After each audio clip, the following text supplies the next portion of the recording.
여러분 안녕히 주무셨습니까? 참 좋은 아침입니다. 우리 2015년 5월 5일 화요일 말씀으로 드리는 오늘의 번제 함께 합니다. 출애굽기 26장 1절부터 40절 전체의 말씀으로 함께 하겠습니다. 우리는 1절부터 9절까지만 같이 읽겠습니다. 시작. 여호와께서 모세에게 말씀하여 이르시되 이스라엘 자손에게 명령하여 내게 예물을 가져오라 하고 기쁜 마음으로 내는 자가 내게 바치는 모든 것을 너희는 받을지니라.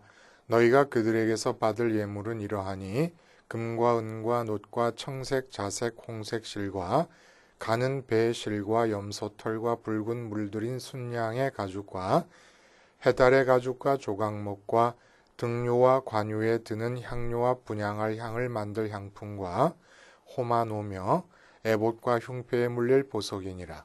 내가 그들 중에 거할 성소를 그들이 나를 위하여 짓되 무릇 내가 네게 보이는 모양대로 장막을 짓고 기구들도 그 모양을 따라 지을지니라.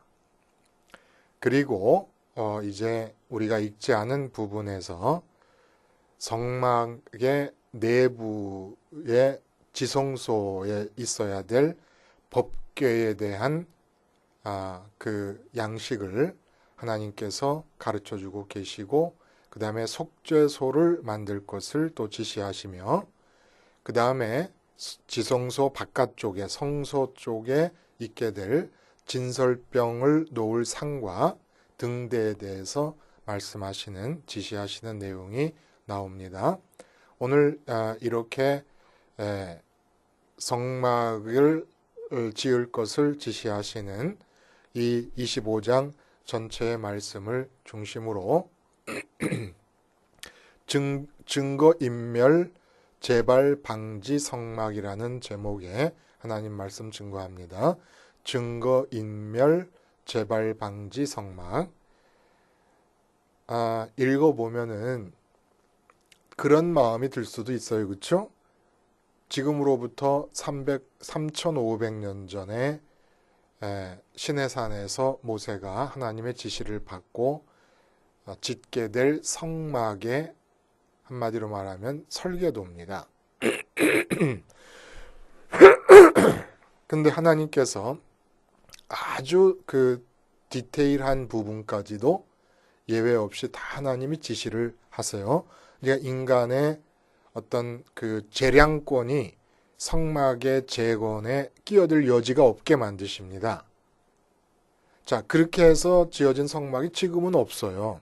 그 안에 들어있던 법궤도 없고 또 속죄소도 없고 실물로서는 우리가 찾아볼 수가 없습니다. 말씀에 근거해서 모양을 만들어낼 수는 있지만, 컴퓨터 그래픽 같은 것으로 재현해 볼 수는 있지만 실물로서는 우리가 만날 수 없는 상황이 되었습니다.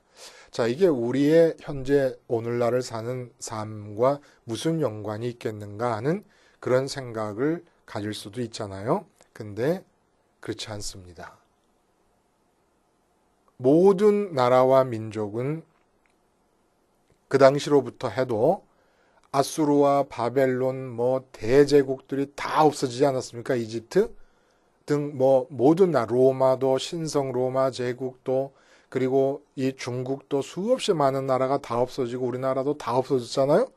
그럼에도 불구하고 이 성경 말씀 자체는 3,500년의 역사를 그 정말 다사다난한 인류 역사의 굴곡을 관통해서 오늘도 우리에게 주어지고 있는 이유가 그 의미가 있기 때문에 그런 겁니다. 우리들에게 의미가 있기 때문에.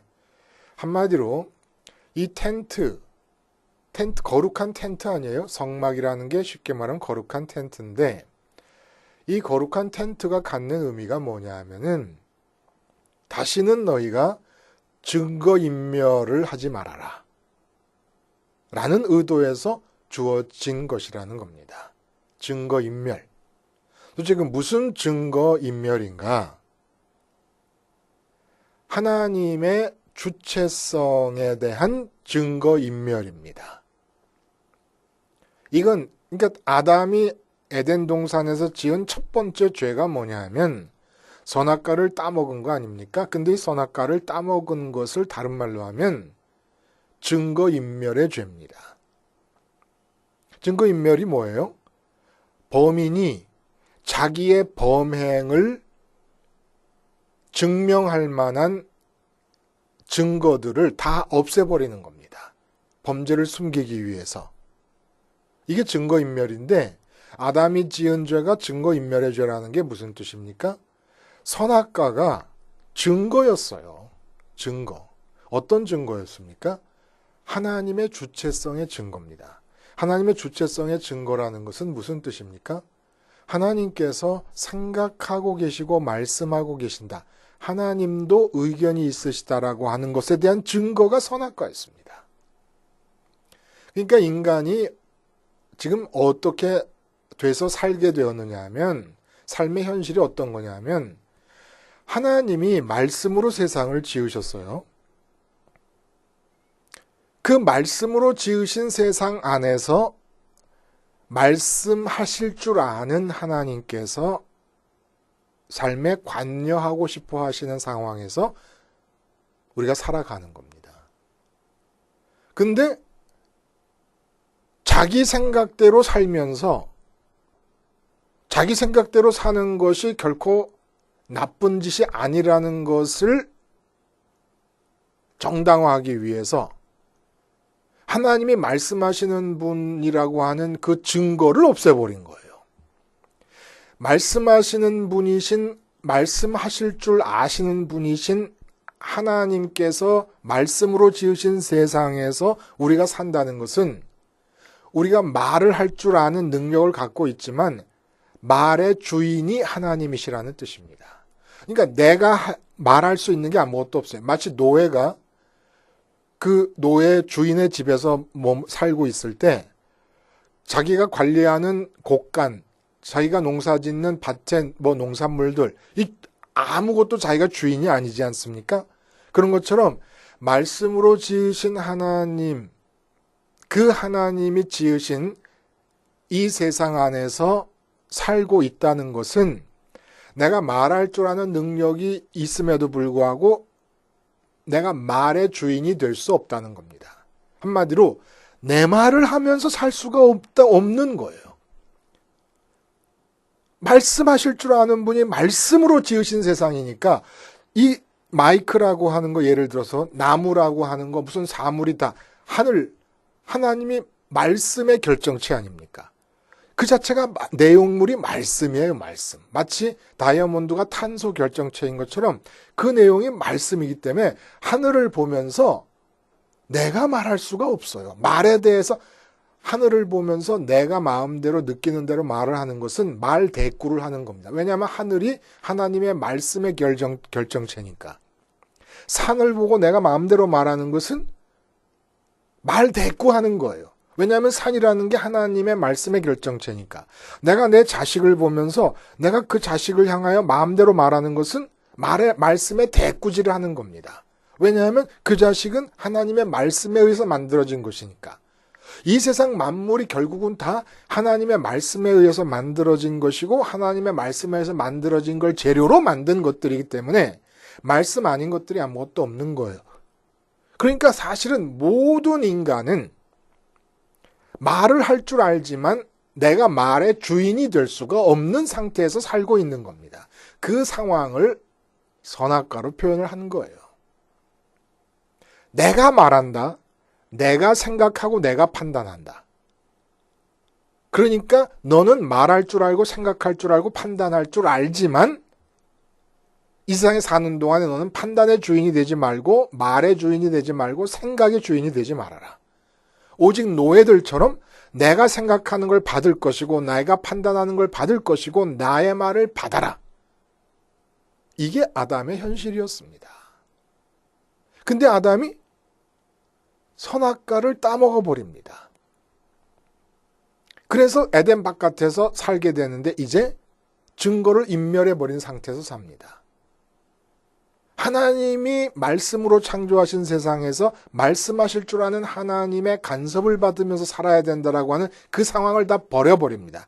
왜냐하면 하나님이 말씀하실 줄 안다고 하는 증거인 선악과를 없애버렸기 때문에 나 몰랐어? 하나님이 말씀하시는 분이라고? 나중에 심판대 앞에서 그렇게 얘기할 거예요. 다. 나 몰랐는데 하나님 말씀하시. 그래서 내가 내 생각대로 살았는데 내 판단대로 살았는데 이 증거인멸의 죄라는 거예요. 여러분 주체성 창세기서부터 지금까지 계속되는 얘기가 그거 아닙니까? 선악과가 그것으로 하나님의 보이지 아니하시는 하나님이 말씀하실 줄 알고 생각하실 줄 알고 판단하실 줄 안다는 것에 대한 증거이기 때문에 그 증거를 인멸한 죄에서부터 인류 역사가 시작되니까 주체성의 얘기가 처음부터 계속 나오고 있는 겁니다.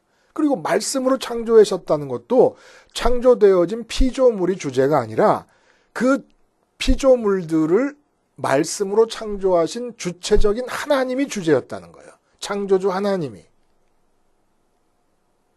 그 주체성을 이런 말들이 참 피부에 와 닿지 않을 때가 있어요, 여러분. 그래서 주체성이라고 하는 말을 쉽게 얘기하면은 이제 그런 거지요. 자기의 판단으로 행동하는 성질 이렇게 얘기해요. 그러니까 사업장에서 이제 돈을 결제를 해야 됩니다. 돈 지출을. 근데 내가 사장으로서 판단하기에 이 지출은 합당하다. 이 지출을 통해서 우리가 이익을 얻을 수 있겠다. 이렇게 판단을 해서 사인을 하는 것. 이게 주체성입니다. 근데 사장인데 노모에게 전화를 해가지고 어머니 김 부장이 이런 결제 서류를 올렸는데 이거 사인해요 말아요. 이렇게 물어보면 주체성이 없는 거죠. 그때는 어머니의 주체성이 받아들여져서 그 결제 서류에 사인이 되게 되는 거지요. 자식을 키웁니다. 자식을 키울 때 내가 이 자식을 이 학교를 보내 저 학교를 보내. 이 학교가 좋겠다. 내가 판단해서 행동합니다. 이게 주체성이라는 거예요. 근데 우리는 이렇게 판단이 내 것인 상태에서 살게끔 되어 있지를 않았었다는 얘기입니다. 그래서 선악과가 없어진 상태에서 하나님이 주체성이 있으신 분이라고 하는 것에 대한 증거를 인멸한 상태에서 내가 어쩔 수 없이 내가 말하지 않고 내가 행동하지 않고 판단하지 않으면 누가 해? 라고 하는 상황을 정당화시켜갖고 만들고 살고 있었던 사람들 중에서 모든 사람 다 그렇게 살고 있었는데 증거 인멸된 상태에서 살고 있었는데 하나님께서 선민을 택하셔서 이제 그들을 자녀 삼으시고 백성 삼으시고 그들이 당신을 남편처럼 여기셔서 오로지 당신에게만 마음을 주기를 원하시고 그들과 함께 동행하시기 위해서 제일 먼저 하나님께서 지시하신 것이 뭐냐 하면 바로 성막재건입니다. 이 성막재건의 핵심 코어는 돌판에 새겨진 하나님의 말씀을 담아두는 법궤에서부터 붙여나가는 거예요. 살을 붙여나가는 겁니다. 핵심은 바로 그 말씀 돌판이에요. 그 말씀 돌판이 뭘 의미하는 겁니까? 하나님이 말씀하실 줄 아는 분이시네. 하나님이 내가 행동해야 될 내 행동에 대해서 지침을 갖고 계시네. 주체성이 뭐라 그랬어요? 자기가 상황에 대해서 판단해서 행동하는 속성. 이게 주체성이라고 그랬어요. 자기 스스로 판단해서 행동하는 거. 근데 하나님이 나의 행동을 규정해 버립니다. 그러니까 나는 행동의 자유가 없는 것이고 주체성의 자유가 없는 거예요. 주체성을 누릴 수가 없는 사람인 겁니다. 그러니까 장막이라는 건 뭐냐면 없어진 하나님이 주체성을 갖고 계신다라고 하는 그 사실에 대한 증거를 다시금 복원하시는 거다 이겁니다. 그러니까 인간은 어떻게 살았어야 되는 거냐 하면 예수님께서 뭐라고 말씀하십니까? 요한복음 5장 30절에 내가 아무것도 스스로 할 수 없노라. 듣는 대로 심판하노니 나는 나의 뜻대로 하려 하지 않고 나를 보내신 이의 뜻대로 하려 함으로 내 심판은 의로우니라. 나는 아무것도 스스로 할 수 없노라. 듣는 대로 심판한다. 이 말씀을 우리의 삶에 적용하면 이제 사업하시는 집사님에게 적용을 해봅니다. 사장님이세요. 근데 그 사장이 뭐라 그러시냐면, 뭐라 그러셔야 선민이냐 하면, 내가 아무것도 회사에 대해서 스스로 할 수 없다. 나는 이 회사에 대해서 하나님으로부터 듣는 대로 실행할 수밖에 없다. 그러니까 엄마예요, 선민이. 그럼 엄마는 어떻게 하냐면, 내가 아무것도 자녀에 대해서 스스로 할 수 없다. 오직 자녀에 대해서 하나님으로부터 듣는 대로 행할 수밖에 없고 말할 수밖에 없다. 이렇게 돼야 된다는 겁니다. 그게 바로 법계로 들어간 거예요. 그 말씀판이 그런 의미를 담고. 그러니까 우리는 율법을 대할 때 문자대로 어떻게 그 문자를 이루어 나갈 것인가를 염두에 둘 것이 아니라 그 문자가 십계명이 기록되었다는 것은 증거예요. 증거. 하나님께서 주체성을 갖고 계신 존재라는 것에 대한 증거라는 겁니다. 그리고 그 주체성을 갖고 계신, 다시 말해서 판단하시고 생각하시고 그리고 행동에 대한 내 행동에 대한 의견을 갖고 계신 그 하나님이 말씀으로 지으신 세상 안에서 내가 살고 있기 때문에 하나님의 말씀이 받아들여져서 행동하지 않으면 내 외부의 모든 환경이 하나님의 말씀에 의해서 주어지고 있는 것들이기 때문에 그 말씀과 충돌을 하게 됩니다. 그래서 그 인생이 고로운 거예요. 자꾸 충돌을 하니까. 다 하나님의 말씀으로 지어졌는데, 그리고 내 주변에 악인들의 삶이 있다. 그 악인들의 삶도 하나님의 생각으로 나를 중심으로 하나님께서 인도해 나가시는 겁니다. 마치 요셉을 형들이 팔았을 때 그 악인의 행동을 요셉에게 맞추어서 이끌어 가시는 것처럼, 가룟 유다가 예수님을 팔았을 때 예수님을 중심으로 그 주변의 역사를 이끌어 가시는 것처럼, 그러니까 문제는 악인을 탓할 것도 없고 상황을 탓할 것도 없다는 거예요. 다 하나님의 말씀에 의해서, 하나님의 생각에 의해서 지배되고 있으니까 나만 잘하면 된다는 거예요. 나만 하나님의 생각을 받아들이고 하나님의 말씀을 받아들여서 행동하면 어떤 일이 벌어지느냐 하는 얘기를 오늘 이 속죄소와 진설병과 등대의 얘기를 통해서 해주고 계시는 겁니다. 이렇게 법계라고 하는 것, 그 안에 이제 증거판이 들어있는, 하나님의 말씀이 기록된 증거판이 들어있는데, 그 증거판이 뭡니까? 아주 핵심되는 증거예요. 말도 자체도 증거의 괴라고 그러고 증거판이라고 그러지 않아요? 증거의 장막이라고도 그러고. 무슨 증거예요?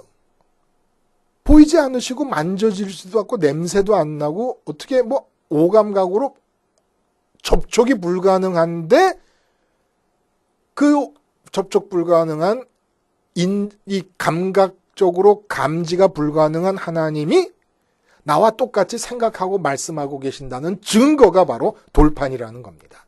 그래서 그 돌판을 보고 하나님이 주체적이시다, 하나님의 주체성을 내가 받아들이겠다고 소원을 하게 될 경우에 그때 속죄의 일이 일어난다는 얘기입니다. 그 법궤가 있고 법궤의 뚜껑이 속죄소예요.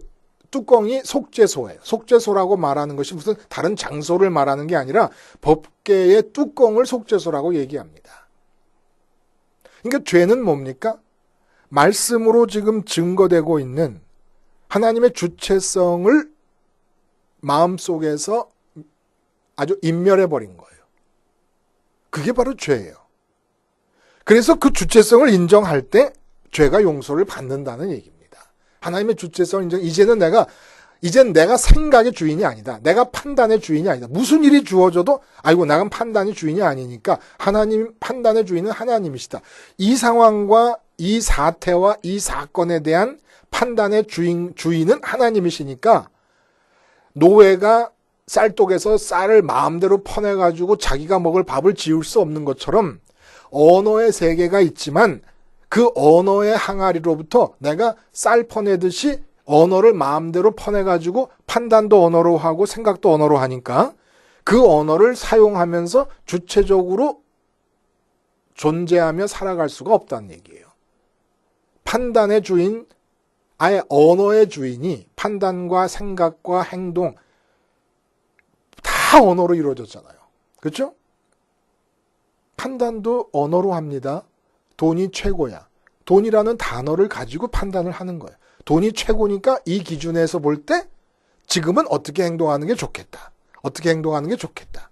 생각을 하는 겁니다. 마음속에 있는 언어가 생각이고 입 밖으로 나온 언어가 말이고 기록된 언어가 문자입니다. 다 언어, 주체성은 언어를 통해 표현이 됩니다. 나는 언어의 주인이 아닙니다. 절대로 쌀독에서 노예가 쌀을 마음대로 퍼내 자기가 먹을 밥을 지을 수 없는 것처럼 주인이 먹을 밥을 위해 짓고 남는 걸 내가 먹어야 되지 않습니까? 그런 것처럼 나는 언어의 쌀독에서 언어를 마음대로 퍼다가 판단하고 생각하고 행동하고 적고 할 수 있는 존재가 아니라는 얘기예요. 이 사실을 깨달으면 속죄가 이루어집니다. 그러면서 하나님의 주체성을 받아들이기 위해서 귀를 쫑긋거리고 있으면 이상한 일이 벌어진다는 거예요. 진설병의 역사가 일어난다는 겁니다. 배부름의 역사가 일어난다는 거예요. 나는 그저 하나님의 판단을 기다렸을 뿐이에요. 하나님의 생각을 받아들이기를 원했을 뿐입니다. 근데 이상하게 판단과 생각은 상당히 객관적이고 무미건조해 보이고 아무런 어떤 무슨 부피가 있는 것이 아닌 것처럼 여겨지지 않습니까? 근데 하나님의 생각을 원하고 하나님의 판단을 노예가 된 상태에서 언어의 주인이 아니라고 하는 자각 속에서 내게 언어를 주시옵소서, 이 상황에 맞는 말을 주시고 생각을 주시옵소서 할 때 그런 말을 하시고 판단을 하시는 하나님 자신이 우리 안에 들어오십니다. 이게 진설병으로 나타난 거예요. 증거를 인멸하지 않으면 하나님이 말씀하실 줄 안다고 하는 그 사실에 대한 증거를 십계명 돌판으로 주셨으니까 그 증거를 보고 증거를 마음속에서 인멸하지 않고 주체성을 인정하고 주체성을 받아들이려고 하면 이상하게 배불러져요. 배불러진다는 것은 이제부터 완전히 딴 세상을 시작하게 된다는 얘기입니다. 그러니까 성막은 참 이상한 거예요. 이상한 터널과 같은 거예요. 성막에 있는 법궤와 속죄소와 진설병과 이 등대의 내용을 내가 거치고 나면은 완전히 다른 세상이 앞에 팍 나타나게 됩니다. 보세요. 모든 사람은 이 세상에서 굶주려 있습니다. 기근, 온 세상이 기근입니다. 이 기근은 영원한 기근이에요. 영원한 기근. 무엇을 먹어도 채워지지 않는 영원한 기근입니다. 그래서 잘 사는 나라 한번 보세요, 여러분. 미국 영화 한번 보시면 마약 얘기가 안 나올 때가 없고 맨 그런 얘기들만 나와요. 왜 사람들이 마약을 하고 알코올 중독에 무슨 심지어는 일 중독, 워크홀릭이라고 하는 말까지도 생길 정도로 중독 얘기를 자꾸 하는 겁니까? 굶주려서 그래요. 모두가 다 굶주려서. 그래서 마약이라도 맞아야지 세상은 너무너무 발전했고 먹을 것도 풍성하고 부족한 것이 없어도 내 마음이 도대체 채워지지 않으니까 이게 마약이라도 맞아야 된다는 거예요. 다 굶주려 있는. 근데 아니 이상하게 내가 말의 주인이 아니라고 하는 것, 증거를 인정하는 거예요. 하나님이 말의 주인이라는 사실을 인정. 그 십계명 돌판이에요. 그거 인정하고 그래서 말의 주인에게 말을 달라고 요구를 하는 거예요. 이 상황에 맞는 말과 판단과 생각을. 근데 배불러요. 그래서 세상을 떡나게 그 성막 안에 있는 내용물의 의미를 내가 다 터널을 지나듯이 거치고 나서 세상에 딱 쓰면은 이거 웬일입니까? 배가 든든해가지고 세상에서 갖고 싶은 게 없어지는 거예요. 갖고 싶은 게 없는 세상. 그런 세상 상상해 보셨어요, 여러분? 내가 갖고 싶은 게 아무것도 없는 세상이야. 지금은 돈도 갖고 싶고 명예도 갖고 싶고 부흥도 갖고 싶고 자식의 형통도 갖고 싶고 건강도 갖고 싶고 명품도 갖고 싶은 게 한두 가지가 아닌데 이상하게 성막에서 법궤 안에 들은 증거판과 속죄소를 지나서 진설병에 이르게 되면 그렇게 갖고 싶었던 게 많은 이 세상에서 갖고 싶은 게 아무것도 없는 세상으로 확 뒤바뀌어 버리는 거예요. 갖고 싶은 게 없다 그래서 거식증처럼 아무리 산의 진미를 갖다 놔도 마음에서 그걸 먹고 싶지 않아서 거부하는 그런 게 아니라 배가 불러서 못 먹고, 더군다나 내가 보리떡 먹고 배불러서 산의 진미를 못 먹는 게 아니라 산의 진미가 보리떡처럼 보일 수밖에 없는 것을 먹어버렸습니다. 영원하신 하나님을 먹는 거예요. 진설병이 바로 그 얘기를 하는 거예요. 근데 등대는 뭐예요? 하나님을 먹고 났더니 그 다음부터 갖고 싶은 게 없는 상태로 세상을 보니까 모든 사물, 상황, 어떤 현상에 대해서도 하나님으로부터 주어지는 판단이 계속 물 흐르듯이 흘렀는데 그 모든 판단이 다 정확해지는 거예요. 올바라지는 겁니다. 돈이 최고다라고 하는 가치 기준을 가지고 세상을 볼 때와 하나님이 최고다라는 기준이 생겨버린 이 상황, 하나님으로 배부른 상황에서 돈과 연관된 문제를 볼 때 이제 정확하게 그 돈과 연관된 상황과 사업의 현장에 대해서 하나님이 갖고 계신 생각이 뚜렷하게 나를 통해 나타나는 겁니다. 성막이 굉장한 사건 아닙니까? 이 모든 성막의 내용이 주님의 십자가에서 다 함축되어서 더욱더 순도 100%로 성취되어지고 완성되어집니다. 그러니까 십자가 붙잡고 죽는 것을 생활화하면 성막의 성막 안에 지금 들어져 있으면서 우리를 터널을 지나 완전히 딴 세상으로 인도해 가는 이러한 과정들이 다 이루어진다는 거예요. 다 이루어진다는 겁니다. 성막의 존재의 목적이 뭡니까? 증거 인멸 재발 방지예요. 무슨 증거입니까? 보이지도 않고 만져지지도 않고 냄새도 안 나는 그 하나님이 생각한다는 걸 어떻게 믿느냐 이거예요. 그 하나님이 내가 해야 될 모든 말과 생각의 주인이라는 걸 어떻게 믿고 인정하느냐 이겁니다. 그 증거가 돌판으로 나타난 거예요. 하나님도 생각할 줄 안다. 그리고 네가 해야 될 행동에 대해 하나님이 의견을 갖고 계신다. 아, 그렇구나. 그러면 이제 내가 모든 상황에서 하나님의 생각을 받아들여야 돼. 나는 말의 주인이 아니니까 말을 주인으로서 마음대로 언어를 사용할 수 없다 그러면 판단도 불가능하고 생각도 불가능하니까 하나님의 언어를 받아야 되겠다. 이 마음을 먹을 때 속죄가 이루어지는 겁니다. 주님의 십자가에서 우리가 왜 죽는 겁니까? 내 주체성이 죽어버리는 거예요. 언어를 사용하고 싶어서 막 꿈주럭대고 이게 다 아담으로부터 온 이 죄의 습성이거든요. 내가 언어를 사용해. 내가 딱 판단해버려요. 사람 보면 저 사람 어떤 사람. 상황 보면 이 상황은 어떤 상황. 딱딱 판단합니다. 판단하고 나서 기도하는 거예요. 하나님께. 이거는 증거인멸의 죄를 연장시켜가는 겁니다. 하나님은 생각도 할 줄 모르고 판단도 할 줄 모르고 보실 줄도 모르는 분이라서 내가 상황을 판단한 다음에 이 판단은 이렇게 되는 게 좋다고 생각해갖고 하나님 이렇게 되게 해주세요. 이렇게 하고 나오는 거예요. 그러지 말라는 겁니다. 그래서 그 상황에 대해서 죽으라는 얘기를 자꾸 하는 얘기가 뭡니까? 하나님의 주체성의 증거를 인정하라는 거예요. 그래서 주님이 어떤 분이십니까? 말씀이신 분이 육체가 돼서 오신 분이세요. 육체가 돼서 오셔가지고 당신이 그렇게 사신 거예요. 하나님이 주체적이라고 하는 사실에 대한 증거를 인정하시고 마음에 받아들이시면서 당신 스스로 그렇게 우리에게 모범을 보이셨습니다. 그래서 주님과 연합하면, 십자가에서 죽으신 주님과 연합하면 증거인멸의 죄가 없어져 버리는 거예요. 증거인멸의 죄가 없어진 증거가 뭐냐? 나는 생각하면 안 된다. 나는 언어의 주인이 아니다. 나는 언어의 주인이 아니다. 그런데 언어가 마음대로 내 것이 될 수 없다 그러면 나는 판단도 불가능하고 생각도 불가능하다. 꽉 막혀버리는 겁니다. 하나님께서 열어주시지 않으면 언어의 주인이신 하나님께서 언어를 통해 판단을 주시고 생각을 주시지 않으시면 나는 행동할 수 없는 사람이다. 이럴 때 하나님이 언어만 주실 뿐만 아니라 하나님 자신을 주신다 이겁니다. 하나님의 언어를 기다릴 때 그 언어를 말씀하시는 인격 자체이신 하나님이 우리에게 오십니다.